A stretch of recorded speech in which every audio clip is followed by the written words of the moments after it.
क्या आप जानते हैं कि 20वीं सदी की शुरुआत में दुनिया के दो सबसे बड़े वैज्ञानिक मैक्स प्लैंक, एल्बर्ट आइंस्टाइन और नील बोहर जैसे लोगों ने क्वांटम मैकेनिक्स की खोज की और यह बताया कि ब्रह्मांड में मौजूद जितनी भी जानकारी है वो ना ही नई बनाई जा सकती है और ना ही जानकारी को खत्म किया जा सकता है। परंतु 1970 में दुनिया के सबसे महान वैज्ञानिकों में से एक स्टीफन हॉकिंग ने ब्लैक होल की खोज के दौरान बताया कि इंफॉर्मेशन को क्वांटम लेवल पे डिस्ट्रॉय किया जा सकता है। अब जब विज्ञान की ये दो खोजें आपस में क्लैश की तो उस समय ब्रह्मांड में एक नए पैराडॉक्स का जन्म हुआ जिसको बोला जाता है द इंफॉर्मेशन पैराडॉक्स। तो कैसे ये पैराडॉक्स दुनिया के सबसे बड़े महान वैज्ञानिकों की स्टेटमेंट्स को आपस में क्लैश करता है?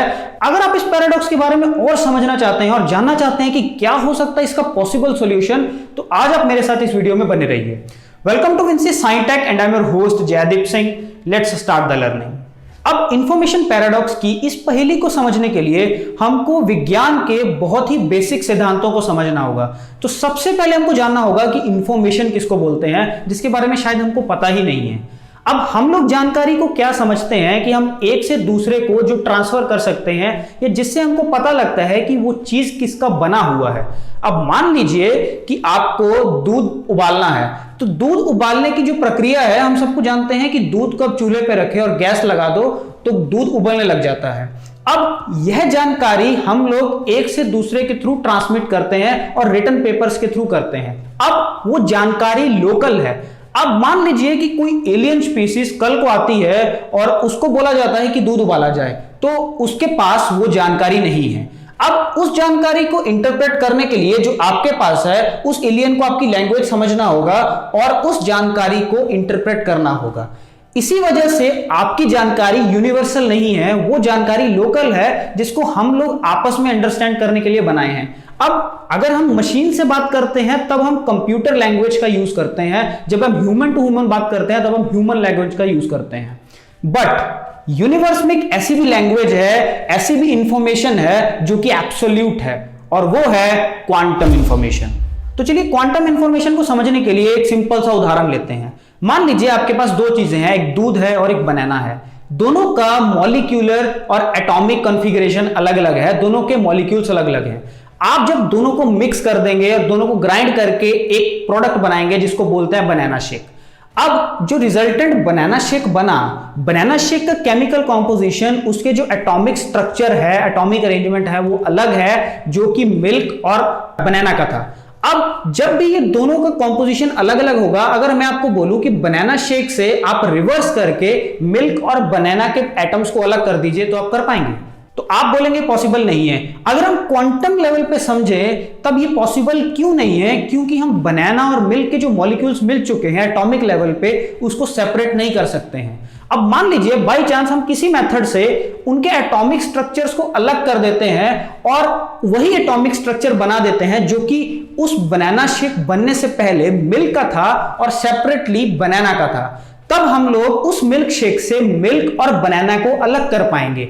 जब हम ऐसा करने में कामयाब हो जाएंगे तब हम क्वांटम इंफॉर्मेशन को पूरी तरह से समझ पाएंगे कि ऐसी क्या है वो क्वांटम इंफॉर्मेशन जो बनाना बनाती है और ऐसी क्या है क्वांटम इंफॉर्मेशन जो मिल्क बनाती है। क्योंकि हम सब जानते हैं कि हमारी ब्रह्मांड में जितनी भी चीजें बनी हैं वो सब एटम्स की बनी हैं, जिसके अंदर सब atomic particles, protons, electrons, neutrons हैं, जिनके अंदर क्वार्क्स हैं। तो अल्टीमेटली पूरा का पूरा ब्रह्मांड क्वार्क से बना हुआ है।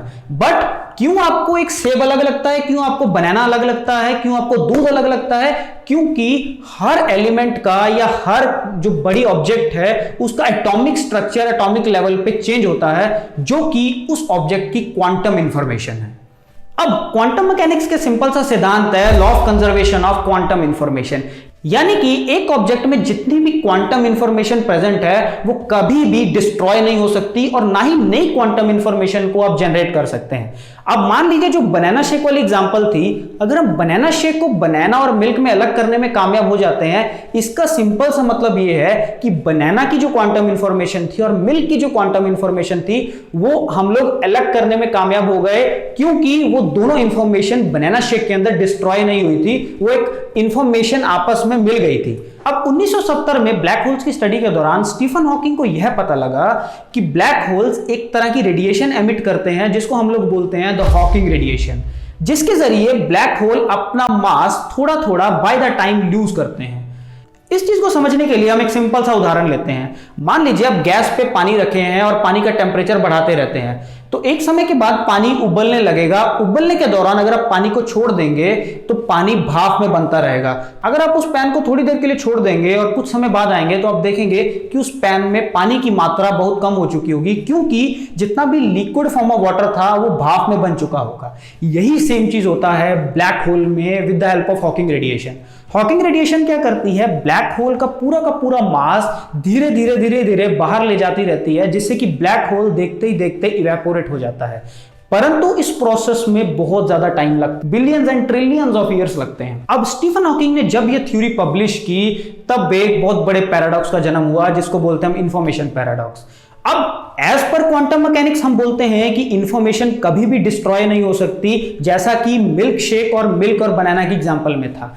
बट स्टीफन हॉकिंग ने हमको बताया कि ब्लैक होल के अंदर जितनी भी जानकारी, जितने भी प्लैनेट्स अंदर जा रहे हैं, यानी कि उसकी क्वांटम स्टेट उस ब्लैक होल के अंदर में है। अगर वो ब्लैक होल धीरे धीरे इवेपोरेट हो जाएगा हॉकिंग रेडिएशन के दौरान, तो हॉकिंग रेडिएशन ही सिर्फ यूनिवर्स में बचेगी। पूरा का पूरा जो उसके अंदर जानकारी है या जो उसकी क्वांटम स्टेट है वो तो खत्म हो जाएगी।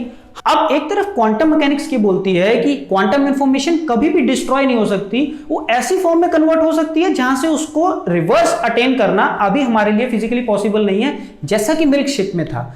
बट स्टीफन हॉकिंग ये बताते हैं कि हॉकिंग रेडिएशन के दौरान ब्लैक होल का पूरा मास बाहर निकल जाता है हॉकिंग रेडिएशन की फॉर्म में, जिसके बाद हमारे पास कुछ भी नहीं बचता है।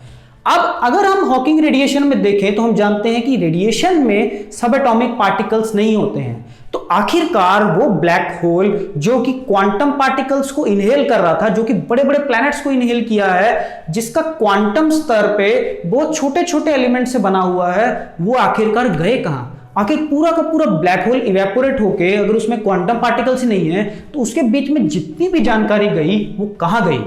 और इसी के कारण जन्म होता है द इंफॉर्मेशन पैराडॉक्स का, जो कि आज तक साइंटिस्ट का दिमाग चकरा रहा है। अब आखिरी 30 से 40 सालों में साइंटिस्ट ने बहुत सारे एक्सप्लेनेशंस दिए इस क्वांटम पैराडॉक्स को रिजॉल्व करने के लिए, परंतु आज हम इस वीडियो में दो मेन एक्सप्लेनेशंस की बात करेंगे। द पहली है holographic principle and the second one is quantum entanglement. तो सबसे पहले बात करते हैं द होलोग्राफिक प्रिंसिपल की। अब जैसा कि हमने टीवी में या साईफाई मूवीज में देखा होगा कि होलोग्राम हम उस चीज को बोलते हैं जो कि हमारी इमेज को 2D फॉर्म में लेके 3D फॉर्म में कास्ट करता है। तो जैसा कि हम सब लोग ब्रह्मांड में ब्लैक होल की फितरत को जानते हैं, चाहे उसमें बड़े से बड़ा प्लेनेट जाए या उसमें लाइट जाए, कोई भी चीज उस ब्लैक होल के इन्फ्लुएंस को पार नहीं कर सकती। अब जो भी चीजें ब्लैक होल के अंदर जा रही हैं वो अल्टीमेटली ब्लैक होल का साइज थोड़ा सा बड़ा कर दे रही हैं। इसको आप सिंपल उदाहरण से समझिए कि जैसे हम लोग खाना खाते हैं तो खाना खाने के तुरंत बाद अगर आप अपना वेट देखेंगे तो आपका वेट बढ़ चुका होगा, या अपना पेट देखेंगे तो आपका पेट थोड़ा सा बाहर निकल चुका होगा, क्योंकि जितना भी खाना आपके अंदर गया है वो आपकी बॉडी का हल्का सा सरफेस एरिया को बढ़ा देता है। यही सेम चीज होता है ब्लैक होल में।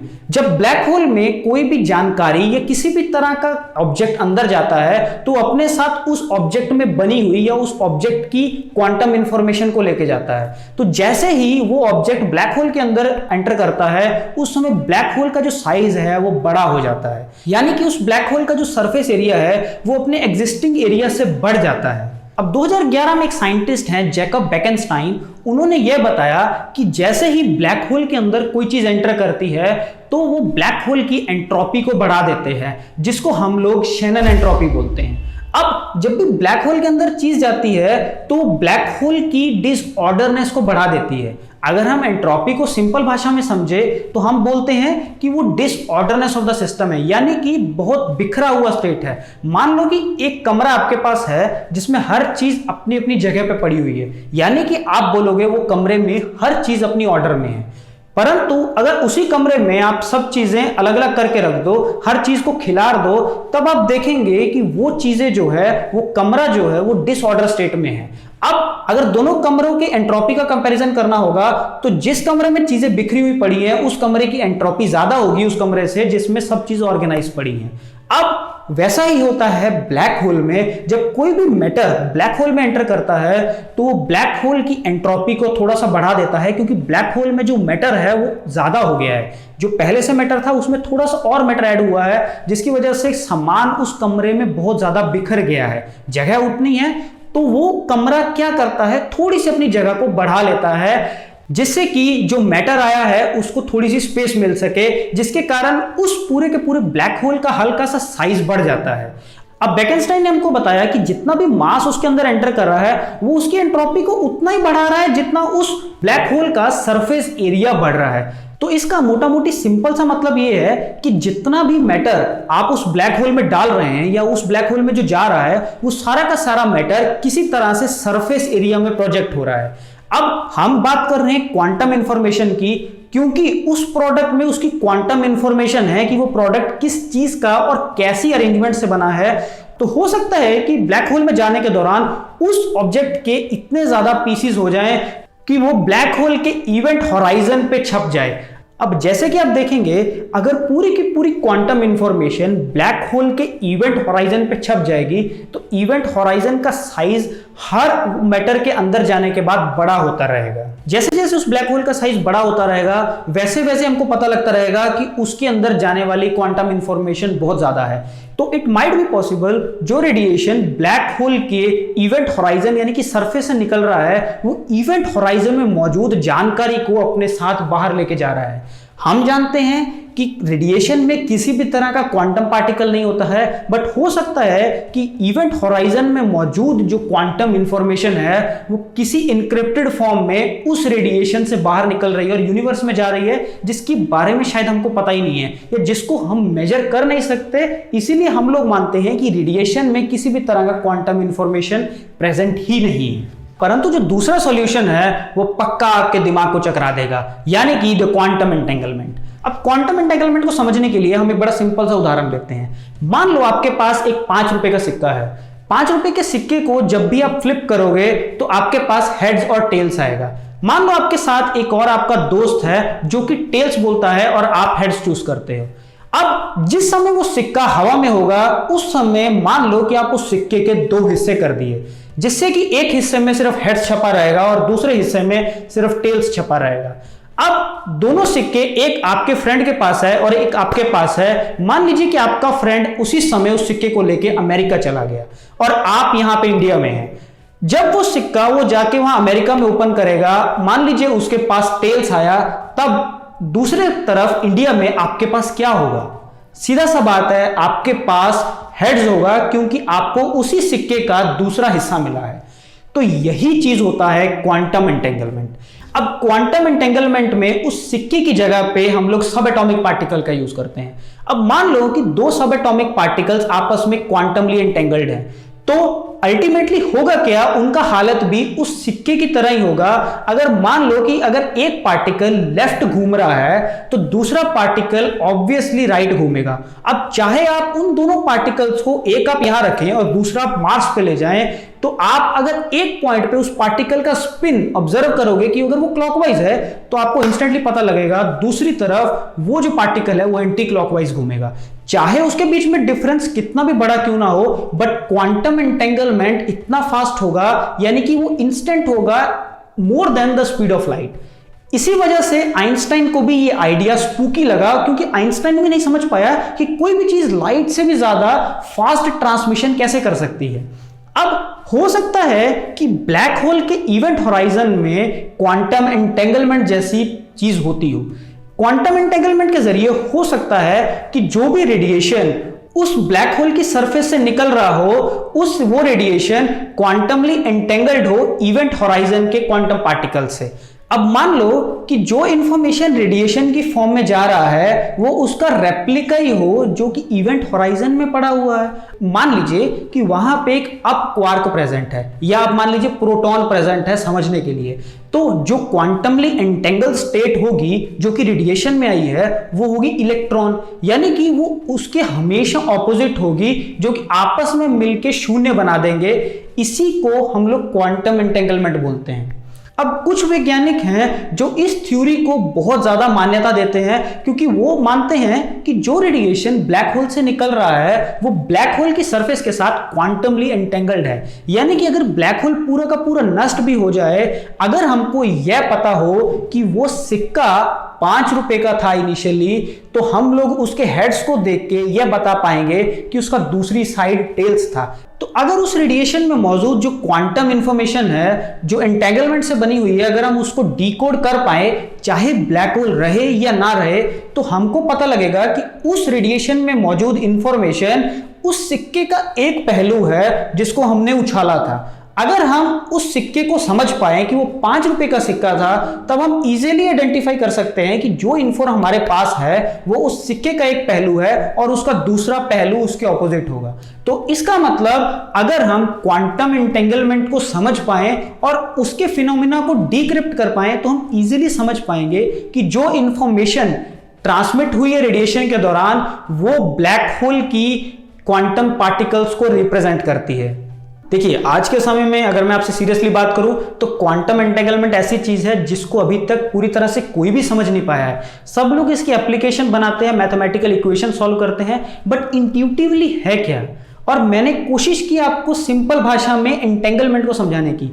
तो आज की डेट में इंफॉर्मेशन पैराडॉक्स के जो दो जाने माने सॉल्यूशंस हैं वो यही दोनों हैं, जिसमें से सबसे ज्यादा प्रायोरिटी आज की डेट में क्वांटम एंटेंगलमेंट को मिल रही है, क्योंकि हो सकता है कि वो रेडिएशन एक ऐसी इस तरह एंटेंगल्ड है जिसको हम लोग डिक्रिप्ट नहीं कर पा रहे हैं। और अगर हम डिक्रिप्शन को जानते हैं और क्वांटम एंटेंगलमेंट को अच्छे से समझते हैं, तब हम इजीली उस रेडिएशन में मौजूद जो क्वांटम एंटेंगलमेंट है उसको समझ पाएंगे। सो आई होप गाइस, मैंने इन्फॉर्मेशन पैराडॉक्स को बहुत ही सिंपल एनालॉजी में आप लोगों के सामने रखने की कोशिश की है। अगर आपको मेरा ये एफर्ट अच्छा लगा हो, अगर आपको इस वीडियो से कुछ भी छोटे से छोटी चीज सीखने को मिली हो, तो प्लीज आप इस वीडियो को लाइक कीजिए और इस चैनल को सब्सक्राइब कीजिए, क्योंकि आपको यहाँ पे ऐसी ही तरह तरह की वीडियोस देखने को मिलती रहेंगी। और अगर आपका कोई भी सवाल या सुझाव हो तो आप नीचे कमेंट सेक्शन में बताइए और अपने दोस्तों के साथ इस पैराडॉक्स के बारे में, इस अनसुलझी मिस्ट्री के बारे में, क्योंकि पैराडॉक्सिस एक ऐसी चीज है जो कि साइंस के दो लॉस को आपस में क्लैश करते हैं। इसीलिए पैराडॉक्सिस हमेशा लोगों में पॉपुलर रहते हैं, चाहे वो नॉर्मल पब्लिक हो, चाहे वो साइंटिस्ट हो, चाहे वो फिजिसिस्ट हो, चाहे मैथमेटिशियंस हो। क्योंकि हम लोग जानते हैं कि मास और एनर्जी कंजर्व रहते हैं, अभी हम लोग जानते हैं क्वांटम इंफॉर्मेशन भी कंजर्व रहता है। बट अगर ये कंजर्वेशन टूट जाए तो पूरी की पूरी क्वांटम मैकेनिक्स का फाउंडेशन हिल जाएगा। And as always, thanks for watching.